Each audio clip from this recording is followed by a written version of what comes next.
I'd like to start off this morning with a question. You know me, I like questions. In your life, how many doors have you tried to force open?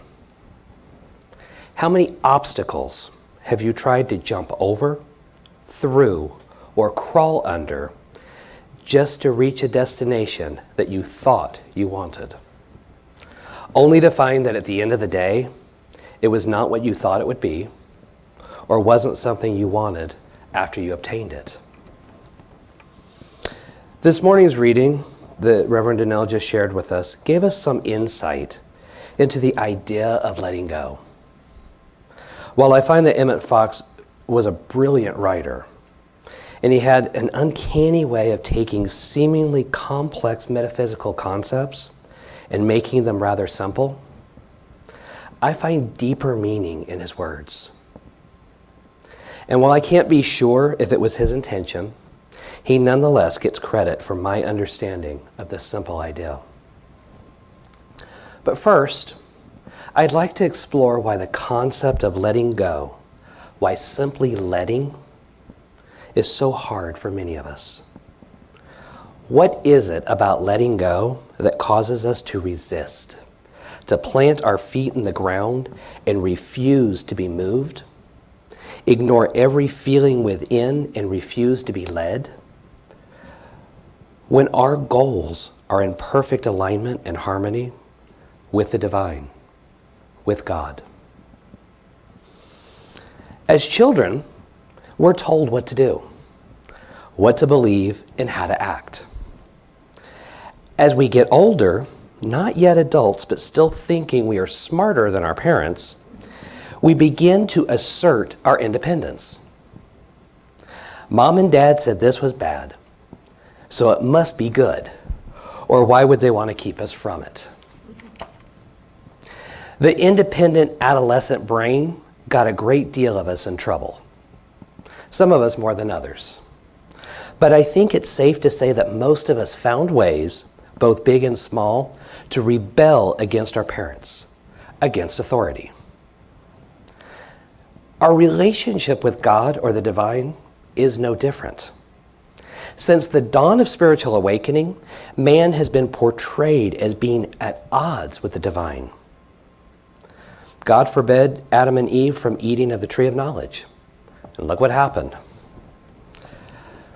This cycle has been repeated time and time again over thousands of years. We do it with our physical parents, and we do it with the divine. Now, we have been created with one of the most beautiful gifts that we could ever be given. In fact, we've been given two great gifts. And I think they're both worth remembering. We have been given free will to do and be whatever we want to be. And I don't think we offer this as much thought or credit as we could. Growing up, I was taught through the words and ideas of others that if I was not perfect, God would punish me. What I never understood with this idea was if God created man, and if God could do anything, and I do mean anything, why would he even allow me to be anything but perfect? Why would there be temptations to lead me away from God? If God's commandment was to be pure and obedient to his laws, I also wondered if God was so omnipotent, how was it that the devil even existed? But that's a talk for a different day. At the time, I didn't grasp the idea of free will. I didn't understand the straightforward concept that we are not puppets. Last week, we shared a reading. It was a letter from God, which I think is worth remembering right now. And in that letter, and I'm definitely going to paraphrase, God states that it is our journey to get closer to God, not the other way around. God already knows us. We are God's creation. In God's image, we are perfect. We are not some messed up experiment that God is trying to perfect. Instead, we are the perfect creation that God created in the first place. We have not been forsaken by God. It is us who have forgotten from where we come. Without free will, what experience would we ever know? If every person was the same, believed the same, wanted the same, how boring would that be? Now, this reminds me of my first concept of what heaven was like based on movies and cartoons. Now, I pictured everyone wearing white robes, floating on clouds, and playing harps. Apparently, that was the only instrument that was in heaven. Now, this image was enough to create an inner rebellion and cause me to just say, no thanks. The idea was boring. Based on my human understanding and material desires, a life of cloud surfing lacked excitement. And add to that the unimaginable and ununderstandable concept of eternity, heaven was a definite no for me. Now, your concept of heaven and God may not have been the same as mine. We each have our different ideas. Now, I later came to understand how this simple act of rebellion is actually a part of our God-given gift of free will. Each of us has a concept of God. Each of us has an idea of what we might call heaven, even when we refrain from such terminology. To be honest, I believe there is a heaven, but I think it is more of a state of being rather than a place. It is what we expect it to be, and it is always within us, and can be manifested externally in our lives if we were to only let go, if we stop trying and just let. The second gift that the divine has given us is a birthright, is the ability to think and question. Now, you might think that free will and the freedom to think and question are inseparable. Yet free will allows you to act without thinking. Free will allows you to operate without questioning. Ask any child why they did something, and you are likely to get, "Oh no." And like mortal children, we children of the divine often act without thought, take action without questioning if it's the right or wrong step. Now, I'm not speaking of right and wrong in terms of others' judgment, nor our own. The question we should ask is this for my highest and best good? When I speak, do I speak with love and compassion of the divine which dwells within? Is my truth expressed as understanding and acceptance, or am I judgmental? Am I being the expression of the divine? In John 10:30, Jesus said, "I and the Father are one." And this is one of those passages from the Bible that I feel is often misunderstood. So let's look at this from a metaphysical standpoint. God, or the divine, as Father, is the great cause, the cause of all life, all being. There is only one source from which all living ideas and all existing objects proceed. We call this source the Father. God, or the divine, is the cause. As cause, God is the seed idea of life present in every unmanifested or manifested creation. As source, the divine continually sustains and supplies each expression of itself with all that is necessary for its development. God as Father is the cause and source of this mind and life that is being expressed everywhere, whether this is known to the senses or unknown to them. There is another sense in which we think of God as Father.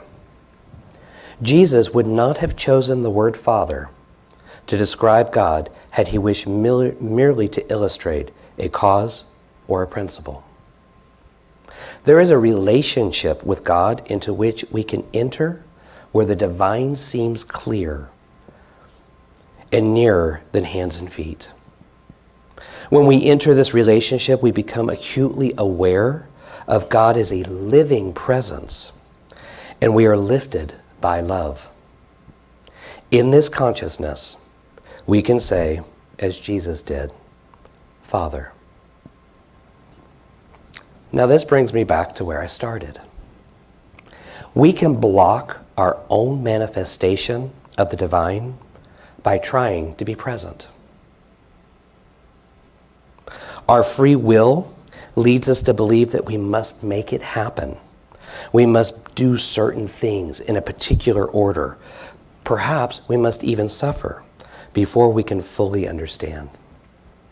Rather than letting the divine flow through us, we try to express the divine. To be one with and express divinity, we need to do nothing more than let it flow. Our trying acts as a dam, holding back the flow.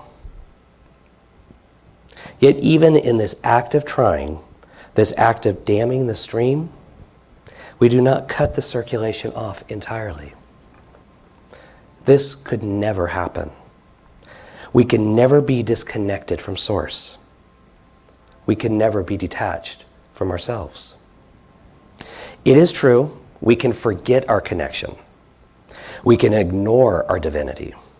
But ignoring and forgetting does not change the reality that we, you and I, are one with the Father, and the Father is one with us. It is a connection with no beginning and no end. Letting is not always easy.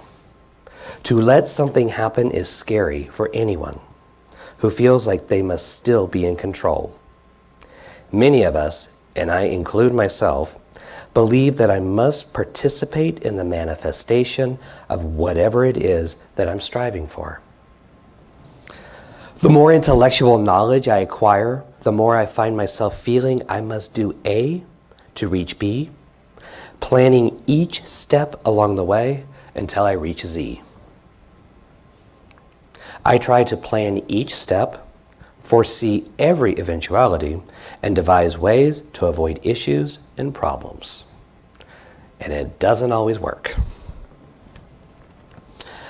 I have a very analytical mind, and in business this has not been a bad thing, for it allows me to see what is, and based on patterns and numbers, forecast future projects with relative accuracy. Being able to see patterns has saved me more times than I can count. Now, I often face spiritual questions using the same methods I would to analyze business problems. And I firmly believe that a person cannot just wish for something and expect it to be manifested. Instead, they must take appropriate steps to be open to and recognize when the desire is being made manifest in their lives. So, when I say stop trying, let, what does that mean? Stop trying to control the details. Let the details take care of themselves. Stop trying to participate in every step you need to take. Stop trying to control every thought that enters your mind. Let the presence of the divine be made manifest in your life. Pay attention to the world around you. Let your inner being, that higher self, which has never forgotten or ignored its connection to the divine, guide your actions. Stop trying to come up with all the answers, and let divinity flow through you, listening and guiding your every step. Yesterday, I experienced a new first. I assisted in a wedding for the first time. Performing a marriage ceremony is very different from anything I've ever done before. And I was scared. Scared I would make a mistake. Scared I would forget to say or do something. Oh, and I forgot to mention, for my first time out of the gate, I was asked to conduct it in Spanish. Now, I was embarrassed to admit that I was scared. But when Reverend Danelle arrived, knowing me, she could sense my fear. And the advice she gave me could not have been more perfect or timely, and it really does relate to what I'm talking about today. I was focused on me, focused on not messing up, focused on being perfect, because we all know what a perfectionist I try to be. And she said to me, at the end of the day, it's not about you, it's about the couple.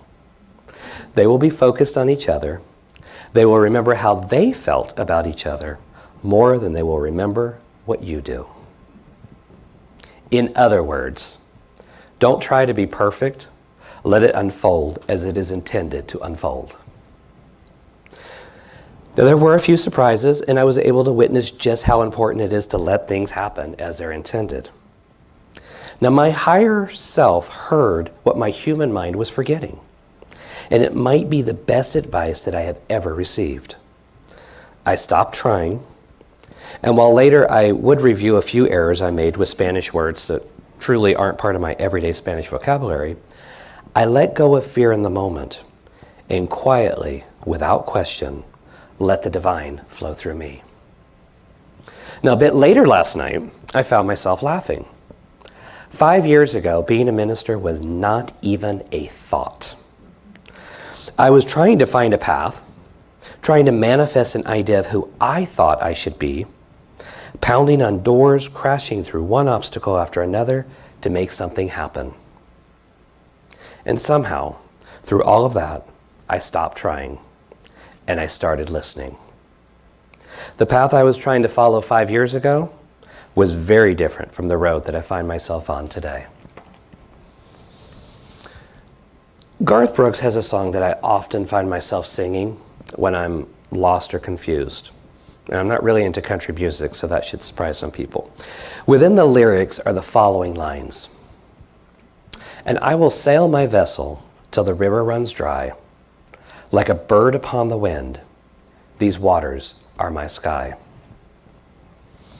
And so I challenge you to sail your vessel, perhaps with a destination in mind, yet a willingness to follow a different course when the river turns unexpectedly. I challenge you to stop trying to make things happen, to stop trying to be perfect. I challenge you to let perfection manifest in your life and to let the divine shine through you in all you do. In closing, I would like to leave you with what Emmett Fox calls a treatment. I call an affirmation, and others might call a prayer. Feel free to substitute any words that do not resonate with you, letting the meaning and the emotion of this prayer, rather than the words themselves, give you strength and courage to stop trying, to merely let. God is fully present here with me now. God is the only real presence. All the rest is but a shadow. God is perfect good. And God is the cause only of perfect good. The same fountain cannot send forth both sweet and bitter water. God never sends sickness, trouble, accident, temptation, nor death itself, nor does he authorize these things. I am divine spirit. I am a child of God. In God I live and move and have my being, so I do not fear. I am surrounded by the presence of God, and all is well. I am not afraid of the past. I am not afraid of the present. I am not afraid of the future, for God is with me. The eternal God is my dwelling place, and underneath are the everlasting arms. Nothing can touch me but the direct action of God himself, and God is love. The divine in me recognizes the divine in you. Peace be with you. Thank you.